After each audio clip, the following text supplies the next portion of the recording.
RetroBoxBreaks. This is a channel where we open up baseball cards from the 80s and 90s. And today we're going to be opening up a box of 1988, I believe, 8 Men Out. So these are cards related to the 8 Men Out movie. The movie is about the Black Sox scandal from 1919. So the big card in here is just the Charlie Sheen card. He plays Happy Felsch. I'm probably saying that wrong, but yeah, thought this would be fun. It's an oddball box that I had sitting around. It's also a little ironic that Charlie Sheen is in a movie about intentionally losing, given the fact that everybody knows him for winning, if you understand the reference. All right, so just a fun break here. I don't think there's any big inserts or anything like that. It's really just oh, it looks like they have some pictures of the actual old guys in here. All right, so it's really just a fun box to open. Nothing crazy. Let's see what we got here. Say it ain't so, Joe. Say it ain't so. That's funny. Yeah, so like I said, Charlie Sheen's the big one in here. Who's Joe Jackson? Apparently Joe Jackson was a guy who was, it's weird, on Wikipedia they were quick to say he's illiterate. Okay. But still was a very good baseball player. I don't know, it's weird. Whenever I read about this stuff, it's almost like, oh, Joe Jackson couldn't have been involved. He wouldn't have been smart enough, but smart enough to be a great baseball player. D.B. Sweeney as Shoeless Joe Jackson. There it is right there. There's I would say that's the big card in the set right there, right? Shoeless Joe. He's the great, probably the best player on the team at the time. We'll pull that one out. I mean, I'm sure all these are really not worth anything, and it looks like a small set given the fact that we're already seeing Say It Ain't So Joe again. I feel like wow, how many cards are in this set? Like 15? Get 10 cards in the pack, and there's 15 cards in the set. There's probably like 50 or something like that. Oh, there we go. There's the big one.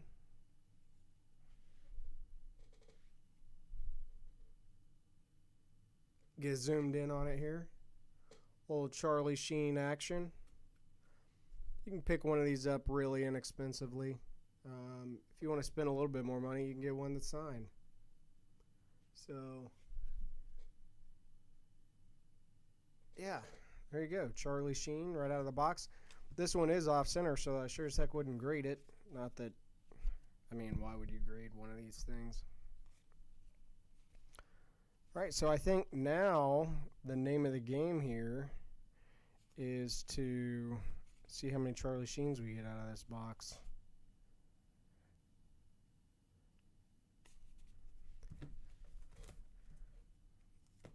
We've got a lot of packs left here. 10 cards per pack. Assuming there's 36 in here, that's 360 cards. Well, there's number 53 on the back of that one, so there's at least 53 cards in the set. George Weaver there.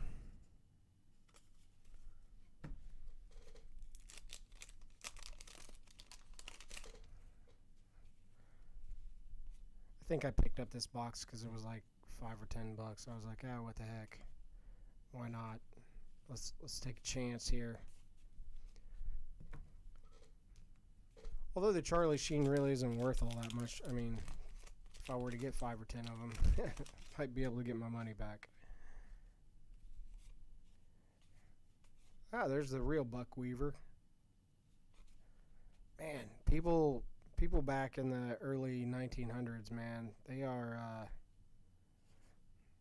they look so much more rugged. James, get your arm ready fast. Okay.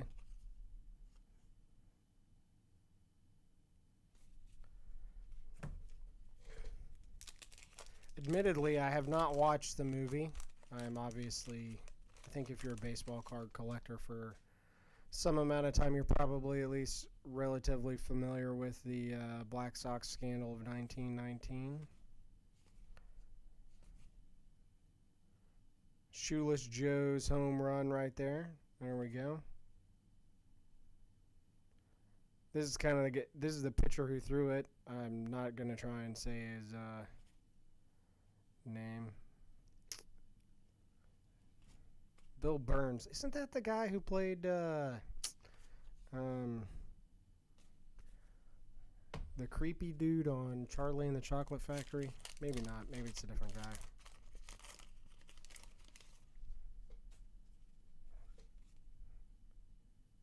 Here's the real Happy Felsch, I think. All right, so there we go. The real version of Charlie Sheen there. That's pretty cool. I haven't seen Shoeless Joe. I guess it'd be cool to pull him. Though you don't really see the card on eBay. Oh, there's... Okay, so here's another Charlie Sheen card. Or Oscar Fletch card. Okay. So they have several of them in there, I guess. Joe doesn't want to play.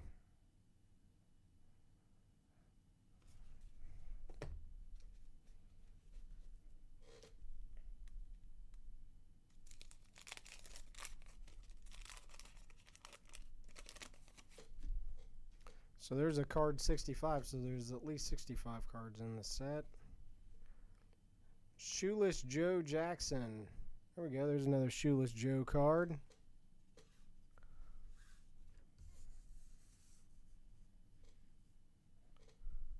And there's Shoeless Joe himself.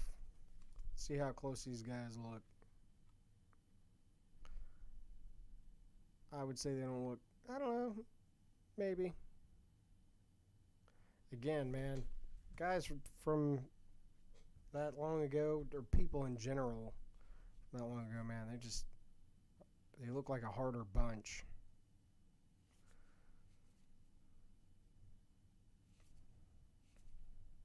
The fix is on. There you go. I guess the sign was to hit the second batter in the back in the first game. That was the deal.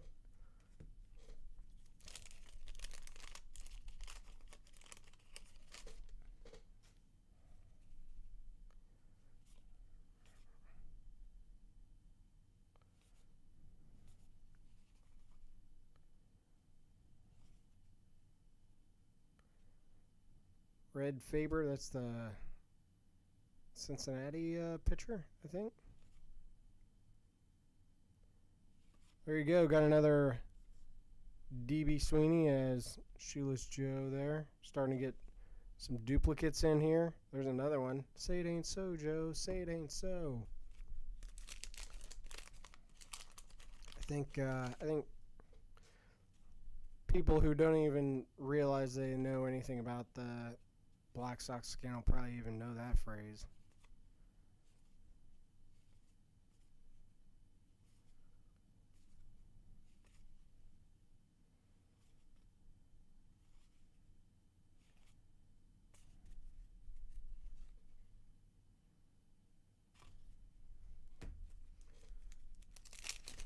I feel like we've probably already seen all the cards in the set at this point. Probably nothing too exciting from here on out. I guess as a streamer I probably shouldn't say stuff like that. There's the pitcher that's kind of instrumental in throwing the whole thing.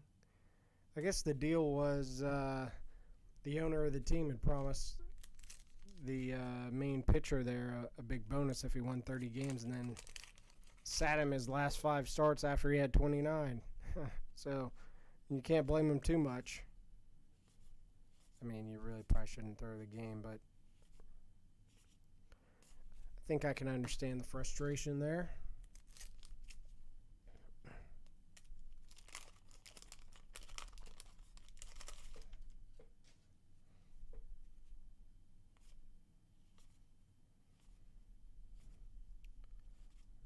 Red Faber, we've seen him before. There's another Shoeless Joe. Say it ain't so. I wonder if they rigged these packs to have more of the Shoeless Joes in there than anything else. I mean, Charlie Sheen was the big actor. So you'd think he would be the big pull out of the box, but there it is, Charlie Sheen. This one's off too. Not as bad as the first one. I always forget, but if you're watching this far in, hit that like button. Gets the channel a little bit of engagement. Gets the algorithm to pay a little bit of attention.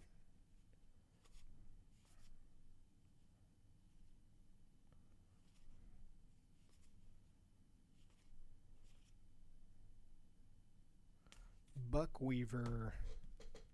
I like how a lot of these guys have like nicknames. I feel like nicknames aren't a thing anymore in sports. Kind of like Oil Can Boyd, though I think that might have been his real name. Another Shoeless Joe card.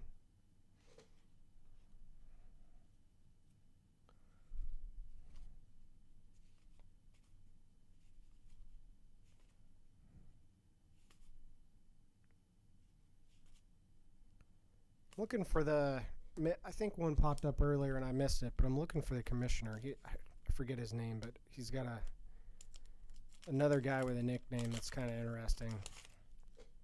Let's see if we can find him here. Was it Bosworth? Was that the guy in Charlie and the Chocolate Factory? Now that I'm thinking about it, maybe that guy doesn't look like him.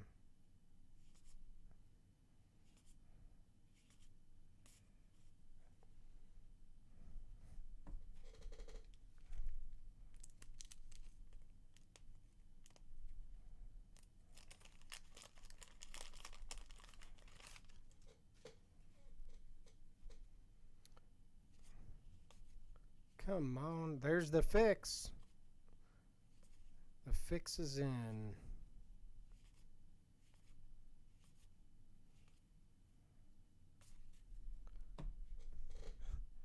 I think that last card said, "Where's my money?" From what I was reading, it's kind of hard to get the money from the gangsters that they were trying to get thrown in the series. I wonder if they actually got the money. Another Shoeless Joe card. Shoeless Joe, the actual man himself. There we go.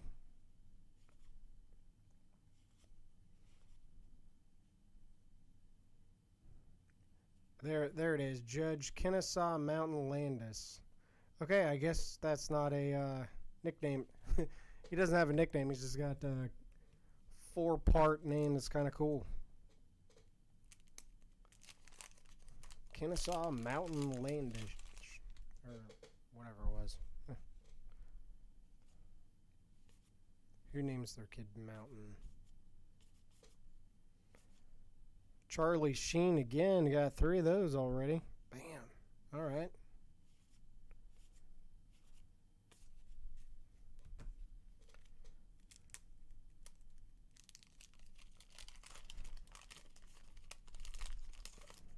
Yeah, back in the 80s, man, I feel like they made cards of about just about everything. What baseball card? People like baseball cards. They just make cards about movies, make cards about anything. They'll buy them. I feel like they probably did for a while. I also kind of feel like that type of sentiment is coming back. I'm seeing all like I'm seeing stuff going for crazy money that aren't like the main sports. You know, baseball, football, basketball. I'll throw soccer in there as a main sport. God, look at that dude. Looks like a rugged guy right there. Yeah, like oddball stuff. People might not be, may not agree with me, but stuff like famous people. Some famous people, their cards are starting to get Shoeless Joe's home run starting to get expensive.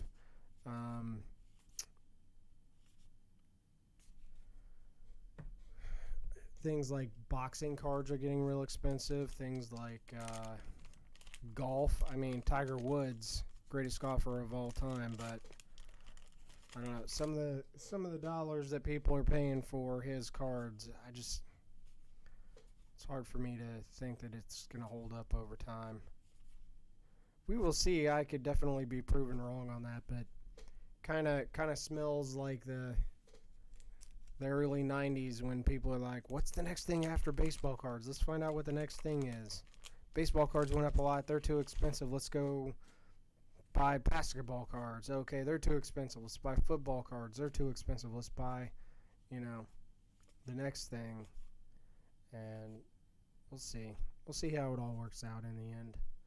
I still think there's a long way to go in this baseball card. I don't want to say rally, but this bull market run, I would say, in baseball cards, I think has a long way to go. I think, I've talked about this before, but I think it's really a generational thing. So, people who remember that Shoeless Joe again, remember that bull run of the late 80s, early 90s, they're getting back in. They're at an age where they have, disposable income. I think baseball cards, especially from that era, are just gonna, they're not gonna go straight up. Nothing goes straight up, but I think they're gonna go up over time, probably over the next 20 years, until that generation kind of starts to die off. That's what happened with the classic car market, right? At some point, the classic car market started to heat up. It's because people who really remembered those cars and were interested in them, they got to a point where they had disposable income. And there's another Shoeless Joe. No, sorry, that's a Charlie Sheen. That's one I hadn't seen yet. Yeah, and then it went and went and went until people who really remember the cards from the 50s started dying off or getting to a point where they couldn't drive, or so I think the same thing will happen with sports cards. The big question is, that's weird, this is the first pack that was turned around.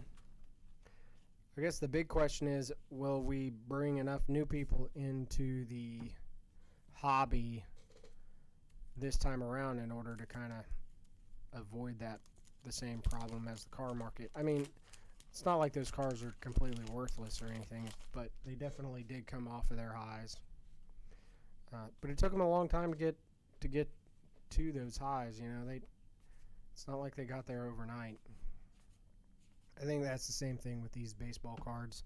I go back and look at PSA numbers of stuff from like the mid to late 80s and early 90s. There's a lot of cards out there that have pop counts.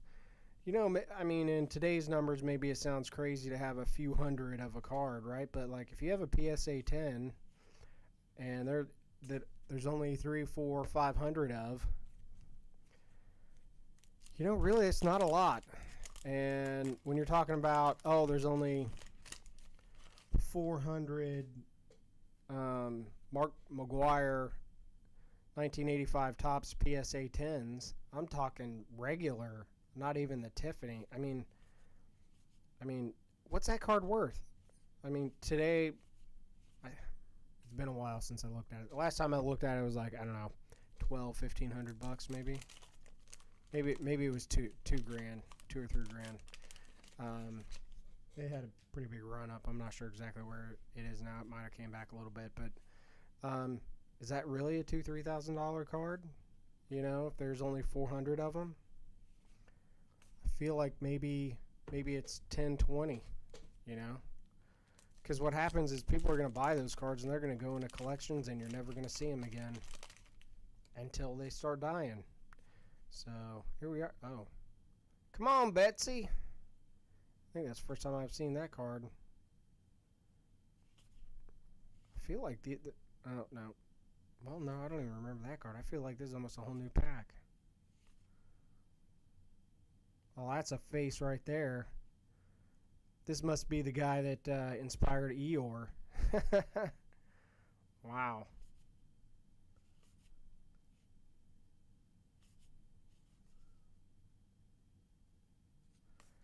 All right, there we go. Got ourselves a couple of Charlie Sheens out of the box, or 3 of them. Well, just a little off center at least. But that's the big card out of the box. I think you can sell it if you can find a buyer for $1.